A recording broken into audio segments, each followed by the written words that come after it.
Assalamu alaikum. This is Dr. Amna, and I want to discuss today the intrahepatic cholestasis of pregnancy. This is the patient information leaflet, basically. Um, as we know that in the MRCG Part 3, the big portion of exam is simulated patient task. So for the simulated patient task, you have to learn all the terms, medical jargons in layman language. So you have to explain every disease to the patient. In the case discussion, you can use all the medical jargons and all the terminologies, and there's no problem in communication because a consultant is taking interview, and you can talk. You are talking to your colleague, so there is no issue. The problem comes when you have to explain the condition to the patient. ये patient इतने obviously ये इनके instruction ये होती हैं कि जो doctor है वो जार्गन्स यूज ना करे, तो आपको उस पेशेंट की लैंग्वेज में ये सब बातें बतानी है. Already I have discussed the guideline, and this content is I have taken this content from patient information leaflet from RCOG. So all this patient information, all information is regarding how you can communicate about this disease and how can you educate the patient.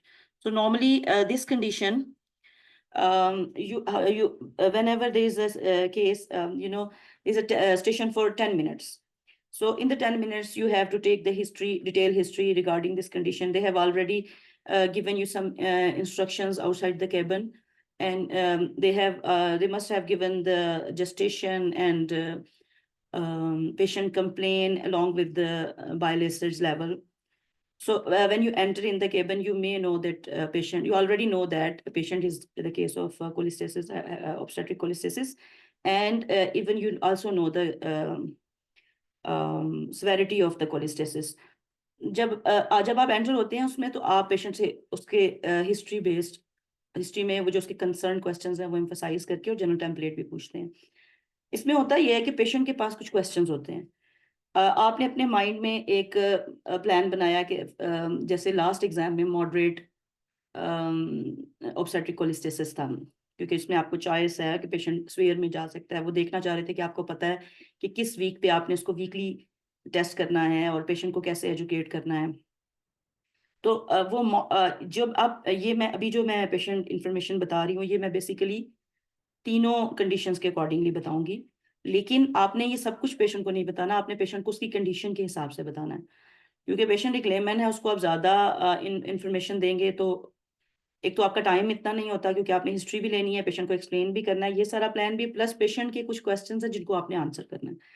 Some time ये होता है कि आप enter होते हैं, आप history ले रहे होते हैं, पेशेंट बीच में आपसे कोई क्वेश्चन पूछ लेता है, तो आप उसको आंसर करते हैं, फिर आप भूल जाते हैं कि आप खुद कहाँ थे. तो आपको वहां से दोबारा हिस्ट्री अपना टेम्पलेट कंप्लीट करना है, और फिर आपने फर्दर पेशेंट के आंसर देने के बाद आपने सिर्फ, क्योंकि पेशेंट के पास जो आंसर है उनका जरूर जवाब दें, प्रायोरिटी पे दें, इसलिए कि नंबर उसी के हैं. अगर आप बाकी सारा प्लान बता भी देते हैं और आपने वो पॉइंट मिस कर दिया जिससे पेशेंट ने आपसे पूछा था, तो आप उसको पेशेंट की बात को जरूर इंपॉर्टेंस दें, उस रोल प्लेयर को सुने, क्योंकि वो आपको बता रहा है कि नंबर किस तरफ है. तो बेसिकली मैं ये जो सारा एक्सप्लेन कर रही हूँ, ये सारा वही पूरा केस है. आपने इसमें अपनी इंफॉर्मेशन कलेक्ट करनी है कि जिससे जैसे मैं जब तीनों स्टेजेस का बताऊंगी, तो उसमें सिर्फ आपने उस स्टेज से रिलेटेड जो है वो सेंटेंस उसको बताना है, और बाकी आपने उसके क्वेश्चंस का आंसर करते रहना है. ये मैंने उसको समराइज किया है पेशेंट इंफॉर्मेशन लीफलेट को, तो ये सारी जो है ना बेसिकली इंफॉर्मेशन वहीं से है. How to explain the patient, how to explain to patient, normally bile acids are made in your liver, and they help you to digest fat and fat soluble vitamins. You have this condition which causes a buildup of bile acid in your body. It is called intrahepatic cholestasis. For discussion, we can call it ICP. Once you have already told the patient that for discussion I will use ICP, so there is no problem with using abbreviation. If you already told the patient that this is the name of the disease, आपने उसका असल नाम जरूर बताना है, ताकि patient उसको घर जाके गूगल करना चाहे तो वो कर सके. तो आपने बताना it is called intrahepatic cholestasis, and for discussion we can call it ICP. It usually happens towards the end of your pregnancy, and will get better after you have given birth. ICP can make your skin very itchy, but you will not have rash.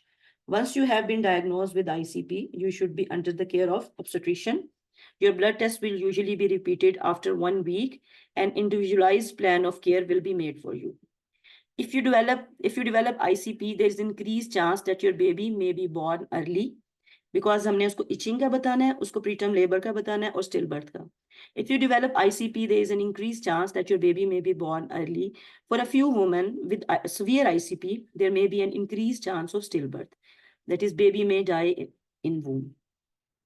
Your ICP will be monitored with regular blood tests for liver function and to check levels of bile acids in your blood. So you have mentioned three complications: itching, preterm labor, and stillbirth. So I will explain the management accordingly. So regarding itching, it can vary from mild to intense and persistent. It does not have any serious consequences for your health during pregnancy, but can be very distressing. It may include the palms of your hands or sole of your feet. The itching tends to be worse at night and can disturb your sleep. There is no rash with ICP. The itching will get better soon after birth and cause you no long-term health problems. Rarely, women with ICP can develop jaundice. Okay. There's some problem with the cursor. So,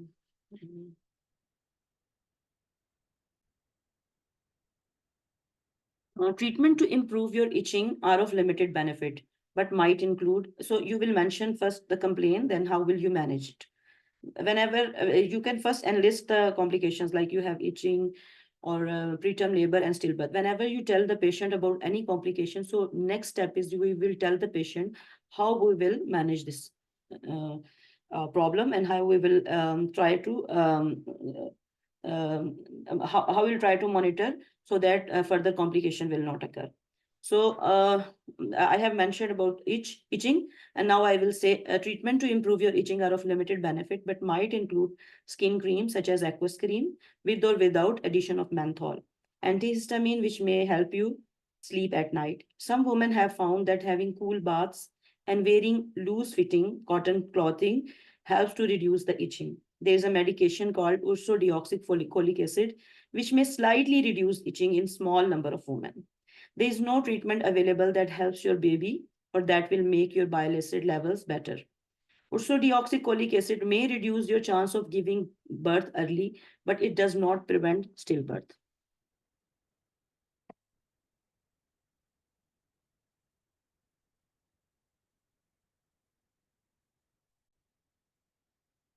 A daily dose of vitamin K may be recommended for a small number of women, as rarely ICP may affect blood clotting. Most women will not need this.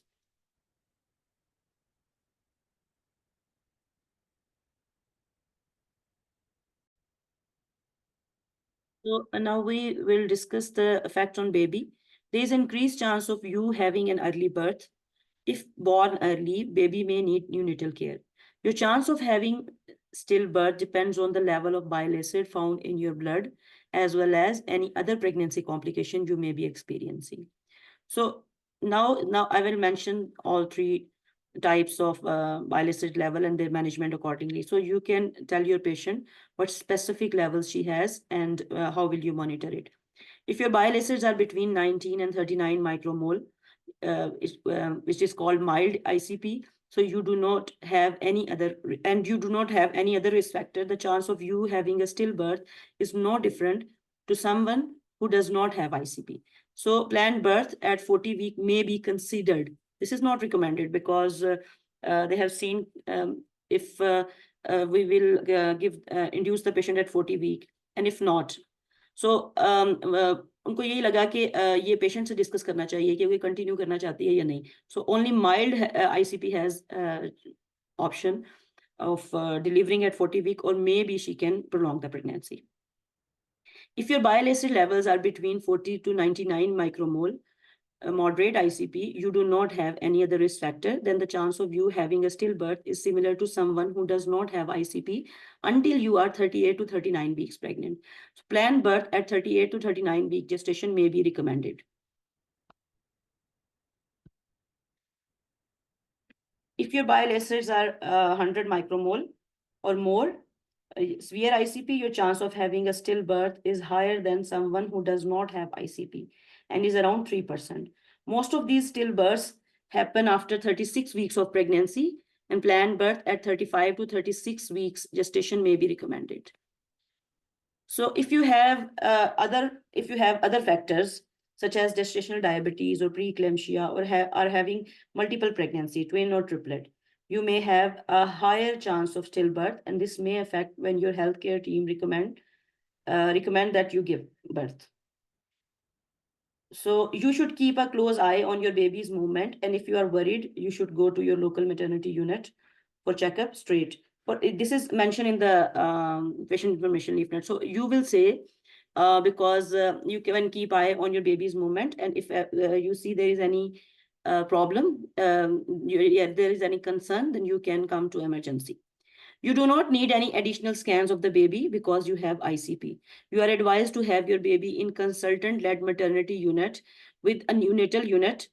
Your option of how you can give birth will be discussed with you in detail. This condition will not affect your option of how to give birth. So if your bile acids are more than 100 micromole, or if you have other risk factors, you will be advised to have continuous monitoring of your baby's heart using a machine called CTG.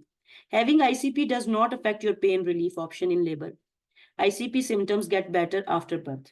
At your 6-week postnatal check, your healthcare professional should make sure that your itching has gone away and arrange blood tests to make sure that your liver blood test and bile acids have returned to normal.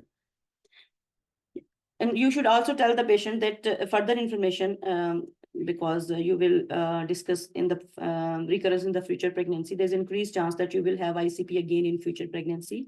Your liver function test and bile acid should be checked at start of any future pregnancy. ICP does not affect your choice of contraception once your liver blood test and bile acids have returned to normal. It will be discussed with you in detail because you do not have to discuss each and everything on that visit. If you have had ICP, it is possible for you to take HRT in the future. So basically, you will tell all these things in layman language so that patient can understand everything and she can ask questions. Thank you so much.